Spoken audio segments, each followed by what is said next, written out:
Hello everyone, আজকে আমরা কথা বলবো কি করে মাছের মাথা দিয়ে পুঁই শাক খুব সহজেই তৈরি করতে পারি আমরা।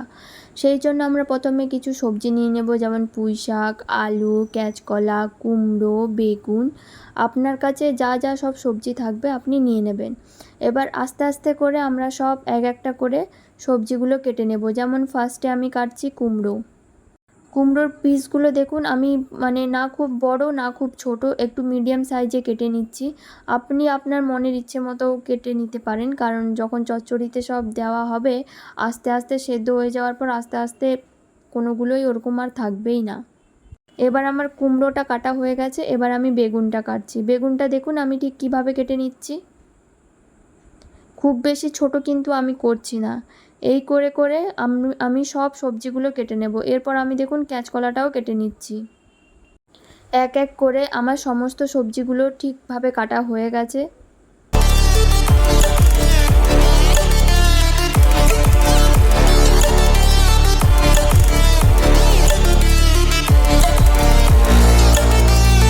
এরপর একটা কড়াই আমরা উনুনে বসিয়ে দেব, বা আপনি গ্যাস বা ইন্ডাকশান যাতে আপনি রান্না করেন তাতে বসিয়ে দেবেন।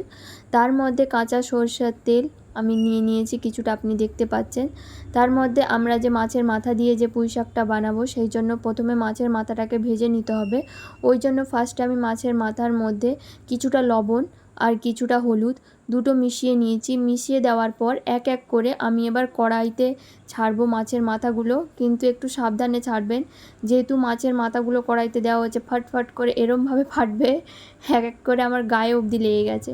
তো আপনি খুব সাবধানেই মাছগুলো ভেজে নেবেন, যাতে আপনার গায়ে তেলের ছিটা না পড়ে। যতটা পারবেন নিজেকে সাবধানে রেখে মাছটাকে ভেজে নেবেন আপনি। মাছটা ভাজা হয়ে গেলে আমরা একটা প্লেটের মধ্যে মাছটাকে সাইডে করে রেখে নেব। মাছটাকে সাইডে করে রাখার পর ওই একই তেলের মধ্যে আমাদের কাছে যে পাঁচফোড়নটা আছে ওটা আমরা কড়াইতে দিয়ে দেব তেলটা গরম হয়ে গেলে। আর তারপরে কেটে রাখা যে পেঁয়াজ এবং কাঁচা লঙ্কা আমরা যে সাইডে করে রেখেছিলাম ওটাও এক এক করে তেলে দিয়ে দেব। এবার আমরা খুব ভালোভাবে এটাকে খুব মিক্স করে নাড়িয়ে নেব কড়াইয়ের মধ্যে, দেখতে পাচ্ছেন। এরপর আমরা যে মাছটাকে যে ভেজে রেখেছিলাম ওই মাছটা এর মধ্যে দিয়ে দেব যখন দেখব যে পেঁয়াজটা গোল্ডেন কালারের চলে এসছে। এবার মাছটাকে দিয়ে এর মধ্যে আমরা ভালো করে মিক্স করে নেব এবং মাছের মাথাগুলো এর মধ্যে আমরা ভেঙে দেব, যাতে সবজিটা অনেক সুন্দর খেতে লাগে। এরপর আমরা যতগুলো সবজি কেটে রেখেছিলাম সব ওই একই কড়াইয়ের মধ্যে ঢেলে দেব এবং কিছুটা নুন পরিমাণ মতো বা স্বাদ মতো যতটা আপনার প্রয়োজন মনে হবে ততটা আমরা ঠিক মিশিয়ে নেব। মিশিয়ে দেওয়ার পর একটু আস্তে আস্তে করে নাড়বেন, কারণ কড়াইতে নিশ্চয়ই সবজিগুলো দেওয়ার পর পুরো ফুল হয়ে যাবে। তো আমরা এবার কি করব, কড়াইটার মধ্যে আমরা ঢাকনা দিয়ে দেব। ঢাকনা দেওয়ার কিছুক্ষণের মধ্যে দেখবেন সবজিগুলো যে আমরা দিয়েছিলাম ওগুলো আয়তনে অনেকটাই কম হয়ে এসছে। এবার আবার ভালো করে নাড়িয়ে বা মিক্স করে নিয়ে আমরা ঢাকনা আবার দিয়ে দেব।